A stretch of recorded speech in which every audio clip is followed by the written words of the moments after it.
La vie m'a appris. Un recueil de pensées qui vont vous permettre de traverser les différentes étapes de votre vie plus sereinement.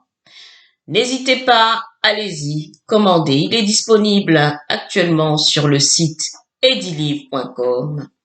Edilivre.com, vous tapez soit le titre du livre, soit mon nom et vous retrouverez l'œuvre disponible en version papier et en version numérique.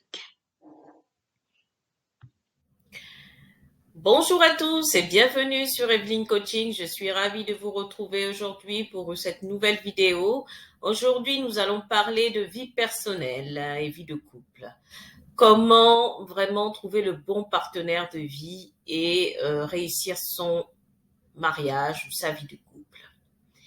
Je vais avant toute chose vous demander de partager le contenu, de liker et vous abonner si vous n'êtes pas encore abonné, afin de ne rien rater sur mes publications du jeudi, vendredi et dimanche. Je vous laisse donc pour cette fois-ci et nous nous retrouvons juste après la vidéo. Aujourd'hui, nous allons aborder un sujet assez personnel, un sujet de vie personnelle. Ça concerne surtout les célibataires et ceux qui sont en couple ou qui viennent de se mettre récemment en couple. Alors, le thème d'aujourd'hui, ça va être comment choisir le bon partenaire pour faire sa vie. Ça, c'est une question, tout à fait. Alors, cette question, justement, je pense que pas mal de personnes se posent. Donc, c'est une question, on va dire, fondamentale de vie, une question sociétale. Et je vais essayer de vous apporter certaines précisions et répondre au mieux afin de pouvoir vous éclairer dans cette démarche. Alors, les éléments à observer dans un premier temps. Alors, chez l'homme comme chez la femme, la sincérité. Oui, il faut que vous soyez avec un partenaire sincère. Alors, la sincérité, c'est-à-dire avoir un cœur vrai. Oui. Alors, vous me direz comment est-ce possible, comment est-ce possible de savoir si cette personne est sincère dans un premier temps? C'est vrai que dans un premier temps, on n'est pas en mesure de savoir exactement si cette personne est sincère dès le départ. C'est au fil des mois, des semaines et des mois qu'on peut se rendre compte effectivement de la sincérité ou pas d'une personne. À vous d'observer. Donc, vous observez le comportement de votre partenaire. Surtout, soyez très attentifs à ce niveau-là. Le second point que j'ai relevé et que je voudrais partager avec vous, moi j'appelle ça le RGR. Alors, vous allez me dire, RGR, qu'est-ce que c'est? Alors, le RGR, c'est respect, générosité, responsabilité. Oui, le respect. Que cette personne soit respectueuse envers vous et envers votre entourage. Ça, c'est important. Qu'elle soit généreuse, qu'elle ne pense pas seulement qu'à elle-même, et qu'elle pense aux autres, personnes qui l'entourent, et responsabilité. Parce que cette personne est amenée à vivre avec vous, à occuper une place importante dans votre vie et dans celle de vos futurs enfants peut-être. Alors il faut savoir que la responsabilité est fondamentale parce que dans un foyer, il y a beaucoup de charges, il y a beaucoup de choses à gérer et à porter aussi. Donc la responsabilité aide beaucoup, solidifie un couple. Quand on a un partenaire qui est responsable, c'est, on va dire, une partie des affaires qui sont réglées dans le foyer. Parce que la responsabilité amène à l'action, à ne pas rester statique face aux choses. Oui. Ensuite, le troisième point que j'ai relevé, c'est le fait d'être attentif. Que votre partenaire soit attentif aux choses, attentif à vous et à son environnement. Et qu'il ait le sens de la famille. Parce que quand on est avec une personne, on a déjà à moitié fondé une famille. Et cette personne doit avoir le sens de la famille, c'est-à-dire qu'elle puisse avoir la possibilité de se projeter avec vous dans une famille et qu'elle puisse aussi respecter votre famille, être attentif à votre famille, avoir cet esprit de famille, de solidarité. C'est très important pour l'équilibre d'un couple. Ensuite, le 4e point que j'ai relevé sur les éléments observés, c'est l'amour pour les enfants. Alors vous allez me dire, oui, dans un couple, on n'est pas forcément amené à faire des enfants. Oui, c'est vrai, tout dépend de chacun. Il y a des personnes qui se mettent en couple, qui se marient sans avoir d'enfants parce que c'est leur choix, que je respecte. Mais si vous êtes amené à être avec un partenaire et que vous souhaitez vous projeter avec lui, pour fonder une famille, il faut que ce partenaire aime les enfants. Alors, comment le savoir? C'est déjà tout de suite, dès qu'un enfant passe, vous saurez s'il aime les enfants ou pas. Vous verrez par son attitude. Vous verrez si vous avez des petits-neveux à côté, dans la famille, qu'il est amené à croiser. Regardez son comportement. Observez bien. Pareil pour la femme. Monsieur, si vous cherchez donc votre moitié, observez. Regardez par son comportement si elle aime les enfants, si elle est attentive, si elle réagit face à un enfant qui vient vers elle.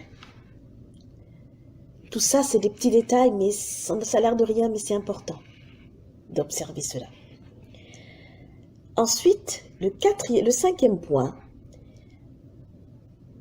que j'ai relevé, que je voudrais partager avec vous, c'est être quelqu'un de positif, de battant et de travailleur. Votre partenaire, homme ou femme, doit être quelqu'un de positif, c'est-à-dire qui arrive à surmonter des épreuves dans un couple avec une positivité, une sagesse. Donc la positivité aide beaucoup dans un couple, aide beaucoup pour avancer. Et cet élément est important dans un couple. Que votre partenaire soit positif, qu'il vous amène vers l'avant, qu'il vous encourage dans ce que vous faites, et que lui aussi s'encourage dans ce qu'il fait, et qu'il soit positif en toutes circonstances, même quand on a l'impression que tout va s'écrouler. Battant et travailleur. Travailleur, parce que le travail, c'est la vie. Le travail, c'est la vie.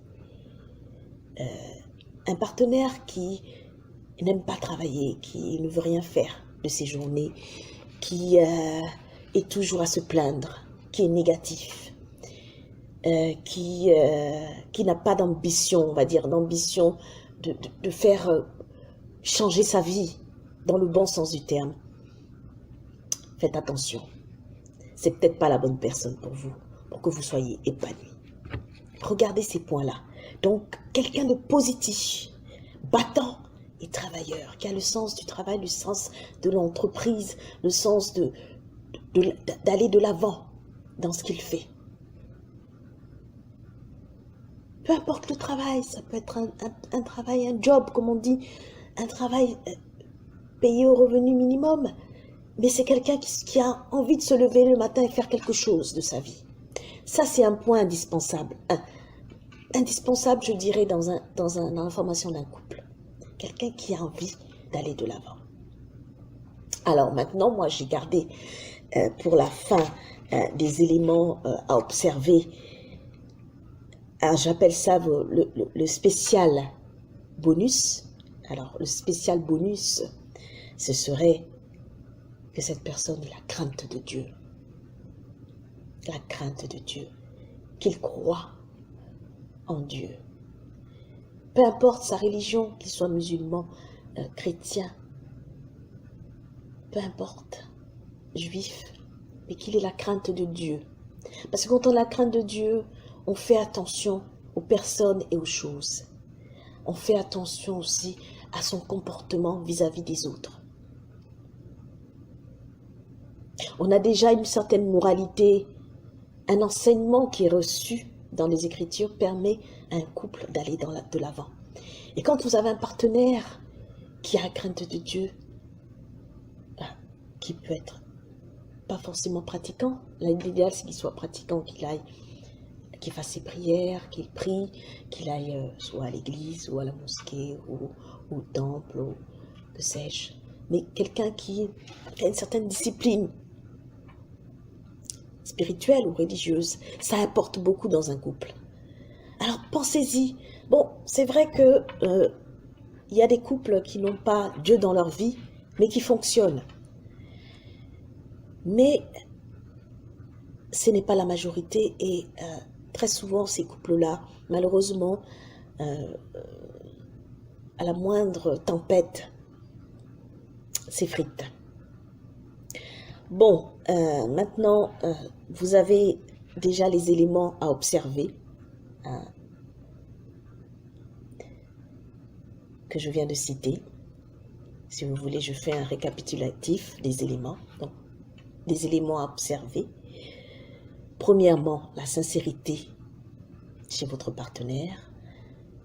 Deuxièmement, que j'appelle le RGR. Le RGR, respect, générosité, responsabilité. Troisième point, être attentif aux autres et avoir le sens de la famille. Aimer les enfants. Le quatrième point.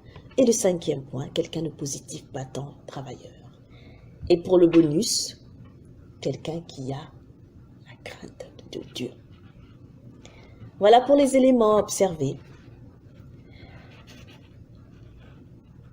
Nous allons aborder dans un second point l'étape suivante, qui est comment consolider la première rencontre avec son partenaire. Alors, il faut savoir que pour consolider sa première rencontre avec son partenaire et savoir si on est fait pour vivre ensemble, il faut se fréquenter régulièrement et ce pendant au moins plusieurs mois. Vous pouvez vivre ensemble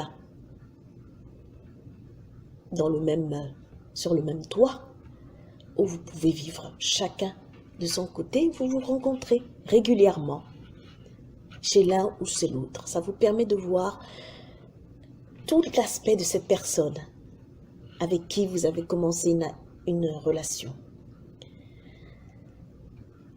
Alors, il faut partager des moments ensemble, joyeux ou des moments tristes, pour savoir si cette personne est à même de traverser les tempêtes avec vous, sans que cela soit un danger pour le couple. Alors, pour la femme, pour savoir si votre partenaire vous aime pour ce que vous êtes, il faut casser, excusez-moi, mesdames, le mythe de la femme toujours bien vêtue, bien maquillée, bien apprêtée au réveil, parce que des fois, il y a certaines dames qui veulent être toujours impeccables au réveil. Alors, il y a certaines dames aussi qui font aussi le maquillage permanent. Je ne juge pas, mais le maquillage permanent, c'est des femmes qui le font parce qu'elles se disent « Ah, moi, je veux être toujours bien au réveil. » Donc, je me suis fait un maquillage permanent. Comme ça, j'ai une bonne mine tous les matins pour mon partenaire. Ça, c'est peut-être une idée. Mais il faut savoir une chose. Soyez vous-même. Donc, pour être soi-même, présentez-vous comme vous êtes, sans artifice. Alors, pour nous, les femmes africaines, on est très coquettes. On aime bien les coiffures, on aime bien les maquillages, on aime bien faire nos ongles. Tout ce qui est esthétique, on aime beaucoup ça.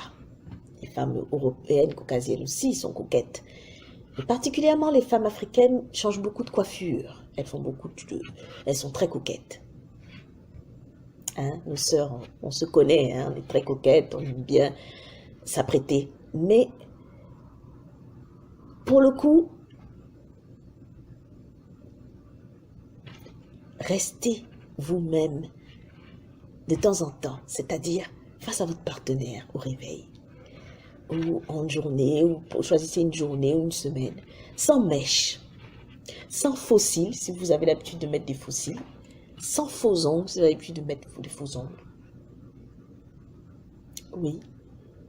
Alors, vous verrez si votre homme est là pour tous ces artifices ou pour votre personne, pour vous-même, votre vrai moi, comme on dit, votre vrai vous.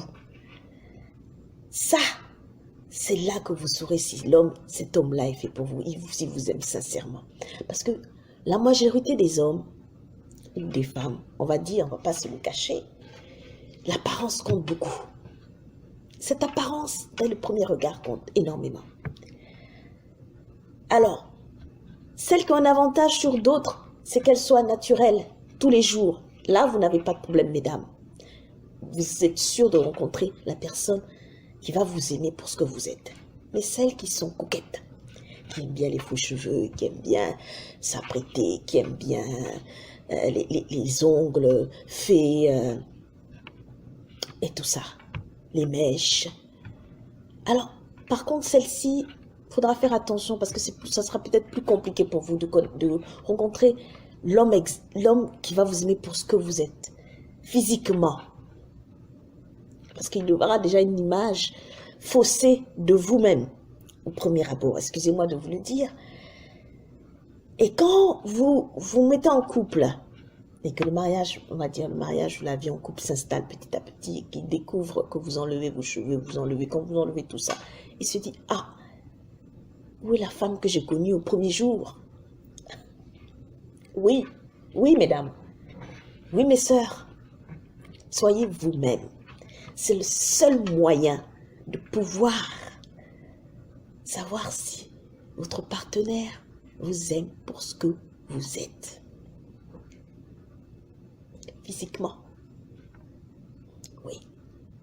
Alors faites l'essai, celles qui n'ont pas encore fait, ou qui hésitent, qui se disent, ah, si je me mets sans maquillage, sans coiffure, sans mèche, sans tissage, sans greffage de cheveux, si je me mets ainsi, est-ce qu'il va m'aimer? Si je mets mes cheveux frisés, crépus, au naturel, est-ce qu'il va m'aimer? Posez-vous la question, essayez pour voir. Au moins vous serez sûr du résultat. S'il ne vous aime pas, au moins vous êtes sûr qu'il ne vous aime pas pour ce que vous êtes. Et s'il s'en va, c'est que ce n'est pas l'homme qu'il vous faut.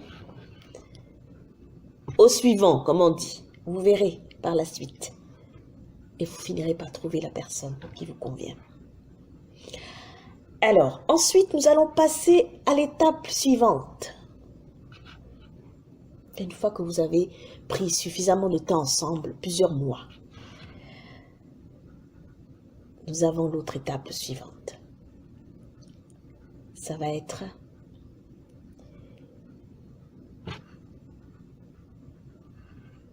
le pourparler, on va dire, pour le mariage, l'engagement, on va dire définitif. Oui, ce fameux mariage, ce fameux engagement de l'homme et de la femme pour fonder un foyer. Oui, mesdames, oui, messieurs. Je m'adresse à mes sœurs, à toutes les femmes qui écoutent aujourd'hui cette vidéo. Si votre partenaire ne parle pas de mariage, au bout de 2 ans, je dis bien 2 ans d'amour, 1 an c'est un peu juste, au bout de 2 ans d'amour et de relations, on va dire, proches, où vous avez appris à vous connaître, il a vu toutes les facettes de vous-même, votre caractère, votre physique, vous vous êtes présenté vous-même comme souhaité, et qu'il ne vous parle pas de mariage. Posez-vous des questions. Commencez à vous poser des questions. Et tirez vite au clair la situation avant qu'il ne vous fasse perdre votre temps. Oui, mesdames, parce qu'il y a beaucoup de filles qui ont attendu des années, se sont dit, oh, il n'est pas encore prêt, oh, bon, on va attendre. Et les années passent, et la jeunesse aussi s'envole. Il faut le dire, mesdames, mesdemoiselles, la jeunesse d'une femme part vite, et la femme est limitée en âge pour faire, si elle veut, fonder un foyer, faire des enfants. L'homme, il a le temps. Il peut prendre son temps. Il peut même fonder une famille à 50 ans, 60 ans. Mais la femme, c'est différent. Donc, je pense que il faudrait tirer cela au clair avec cette personne. Si au bout de 2 ans, elle n'arrive pas à se projeter avec vous, c'est qu'il y a quelque chose qui ne va pas. Ça peut être des raisons diverses. Ça peut être peut-être qu'il ne veut pas se marier. Il n'a pas envie de se marier, il n'est pas pour le mariage. Il y a des hommes comme ça qui préfèrent vivre en concubinage sans engagement.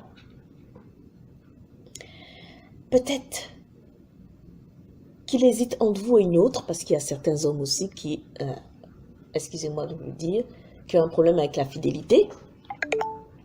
Voilà. Et qui préfèrent tester plusieurs femmes en même temps. Ça peut arriver. Je ne vous le souhaite pas, mesdames, mesdemoiselles, mais c'est des choses qui peuvent arriver. Ou soit, peut-être que sa famille y est pour quelque chose et n'est pas d'accord avec cette union.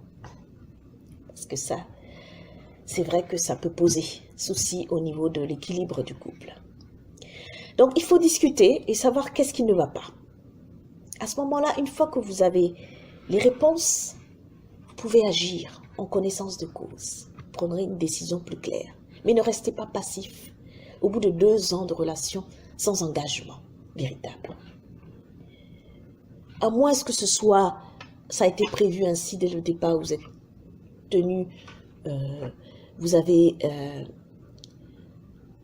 pris un accord, on va dire, un accord ensemble dès le départ de la relation, à ne pas vous marier, à rester en concubinage ou à rester sans engagement véritable. Ça peut arriver, il y a des couples comme ça. Mais si ce n'est pas le cas, alors posez-vous des questions, discutez avec ce partenaire et puis relevez surtout ces points-là. Les raisons.